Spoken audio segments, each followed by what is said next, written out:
Bharatiya Janata party के एक नेता ने दिल्ली में पिछले सप्ताह राहुल गांधी जी को जान से मारने की धमकी एक तरीके से दिया था। जब उन्होंने कहा कि राहुल गांधी जी संभल जाओ, नहीं तो आपका भी वही हाल होगा जो आपकी दादी का हुआ है। चलिए, एक व्यक्ति ने कह दिया, हो सकता है उसके अपने निजी विचार हो सकता है कि वो अपने आकाओं को खुश करना चाह रहा हो, लेकिन ना तो उसके आकाओं ने, ना भारतीय जनता पार्टी के नेताओं ने उसको चुप कराने की कोशिश करी, ना उसकी भर्त्सना करी।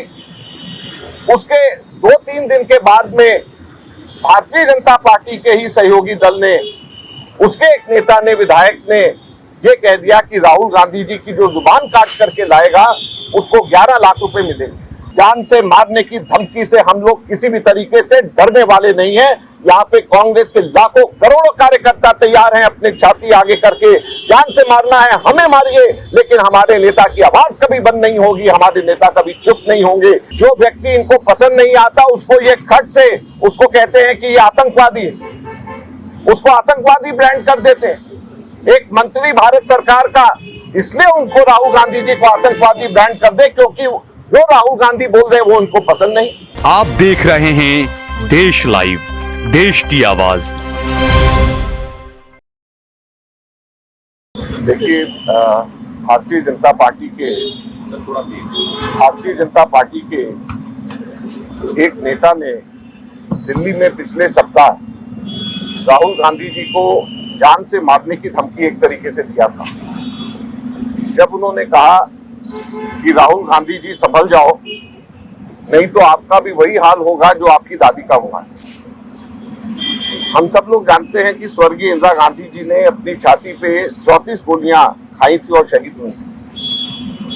हम सब लोग जानते हैं कि राहुल गांधी जी के पिता, जिन्होंने शांति वार्ता शुरुआत करी, इस वजह से उनके जिस्म के चीथड़े उड़ा दिए गए।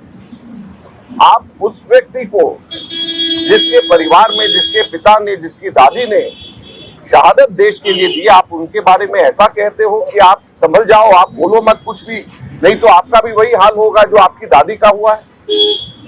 भारत के अंदर राजनीति इससे ज्यादा निचले स्तर पे नहीं गिर सकती। चलिए, एक व्यक्ति ने कह दिया, हो सकता है उसके अपने निजी विचार हो सकता है कि वो अपने आकाओं को खुश करना चाह रहा हो, लेकिन ना तो उसके आकाओं ने, ना भारतीय जनता पार्टी के नेताओं ने उसको चुप कराने की कोशिश करी, ना उसकी भर्त्सना करी। उसके 2-3 दिन के बाद में भारतीय जनता पार्टी के ही सहयोगी दल ने, उसके एक नेता ने, विधायक ने ये कह दिया कि राहुल गांधी जी की जो जुबान काट करके लाएगा उसको 11 लाख रुपए मिलेंगे। क्या ये राजनीति है?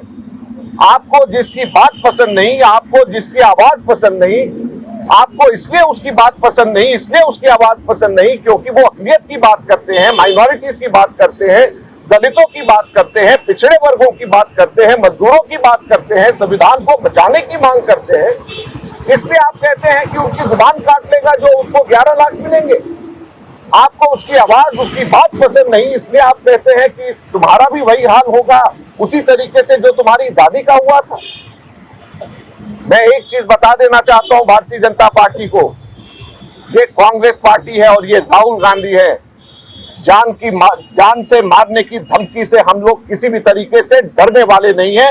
यहाँ पे कांग्रेस के लाखों करोड़ों कार्यकर्ता तैयार हैं अपनी छाती आगे करके, जान से मारना है हमें मारिए, लेकिन हमारे नेता की आवाज कभी बंद नहीं होगी, हमारे नेता कभी चुप नहीं होंगे। इसी प्रकार से हमारे नेता दलितों के, पिछड़े वर्गों के, अक़लियतों के और कुचले वर्गों के कॉन्स्टिट्यूशन को बचाने के लिए इन सब की आवाज हमारे नेता उठाते रहेंगे। ये आज हम कहना चाहते हैं और सरकार को भी ये कहना चाहते हैं कि वो संभल जाए, अपने लोगों को संभाले, अपने लोगों को बचाएं, उनको बताएं। और ये कोई एक जगह, 2 जगह नहीं है। जो व्यक्ति इनको पसंद नहीं आता उसको ये खट से उसको कहते हैं कि ये आतंकवादी है, उसको आतंकवादी ब्रांड कर देते हैं। एक मंत्री भारत सरकार का इसलिए उनको राहुल गांधी जी को आतंकवादी ब्रांड कर दे क्योंकि जो राहुल गांधी बोल रहे हैं वो उनको पसंद नहीं। तो ये कहाँ की राजनीति है? एक नेता कह दे कि इनको मार दिया जाए जान से, इनकी जुबान काट ली जाए क्योंकि उनकी बात उनको पसंद नहीं आ रही। तो इसलिए आज हम लोगों ने यहाँ पे पुलिस कंप्लेंट करी है कि इनके खिलाफ सख्त से सख्त कानूनी कार्रवाई करी जाए। आज सरे चौराहे पे बीच में पब्लिक मीटिंग के अंदर अगर कोई व्यक्ति ये कहे कि इनका वही हाल होगा जो इनकी दादी का है, मैं समझता हूं कि इससे ज्यादा बड़ा सीधे के सीधे जान से मारने की धमकी कानूनन तौर के ऊपर नहीं हो सकती। इसलिए हम पुलिस को कह रहे हैं कि इस पे कार्रवाई होनी चाहिए और इनके ऊपर एक्शन लिया जाना चाहिए। के खिलाफ मुकदमा दर्ज करने की आपकी शिकायत है, नाम बता दीजिए। हम लोगों ने एनेक्सेस दिए हैं और 4 लोगों के खिलाफ में, जैसे मैंने कहा कि दिल्ली के अंदर एक उनके पूर्व दिल्ली के जो विधायक हैं, भारतीय जनता पार्टी के नेता, शिवसेना के जो महाराष्ट्र के विधायक हैं जो भारतीय जनता पार्टी के समर्थक हैं, उनके बारे में, केंद्र सरकार के अंदर पंजाब से पहले और अब राजस्थान से आए हुए सांसद मंत्री हैं उनके बारे में, और एक यूपी से मिनिस्टर हैं जिन्होंने परसों उन्होंने भी राहुल जी के खिलाफ में बोला है। ये चारों के खिलाफ में हम लोगों ने बाय नेम हमने कहा है कि इनके खिलाफ में FIR होनी चाहिए। कल कांग्रेस अध्यक्ष ने चिट्ठी भी ली है प्रधानमंत्री, इससे पहले आप लोग लगातार इस बात को उठा रहे हैं। तब से अब तक बीजेपी की ना टॉप लीडरशिप से कोई बयान आया है, ना ही गृह मंत्रालय इसके सामने अब पूरा मामला बनता है, इस बातों का नहीं आया। इस चुप्पी को कैसे देखते हैं? देखिए, इसमें एक सवाल और कनेक्ट है। आपको याद होगा गृह मंत्री के खिलाफ जो है कांग्रेस के नेताओं की तरफ से इसी तरह से टिप्पणी की गई थी, जिसमें मुकदमा भी दर्ज हुआ था, कार्रवाई। देखिए, बड़ी सीधी सी बात है कि इस तरीके की टिप्पणी राहुल गांधी जी के खिलाफ में जो करी गई, आज तक के इतिहास में कभी भी ऐसा नहीं हुआ। ये अप्रत्याशित है और ये भारतीय जनता पार्टी के नेताओं का फर्ज बनता है कि राजनीति की गरिमा को बना करके रखें। ये उनके नेताओं का फर्ज बनता है कि राजनीति के अंदर, लोकतंत्र के अंदर वायलेंस को किसी भी तरीके से बढ़ावा नहीं दिया जाना चाहिए। और जान से मारने की धमकी जिस तरीके से खुलेआम दी जा रही है, जुबान काटने की धमकी जिस तरीके से दी जा रही है, आपको कोई बात पसंद नहीं तो आपको किसी की बात पसंद नहीं, कॉन्स्टिट्यूशन की वो अगर बात करते हैं तो उनको आप आतंकवादी ब्रांड कर देते हैं। ये सारी चीजें गलत है, ये नहीं होना।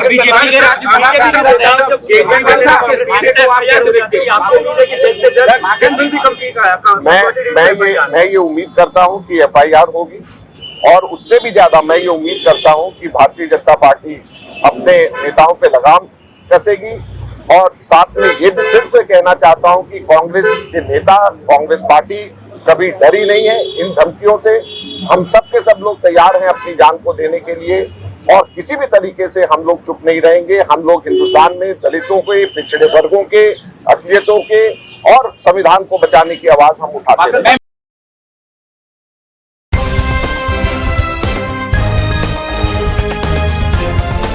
देश और दुनिया की तमाम छोटी और बड़ी खबरों के लिए हमारे चैनल को सब्सक्राइब करना न भूलें और बेल का बटन जरूर दबाएं।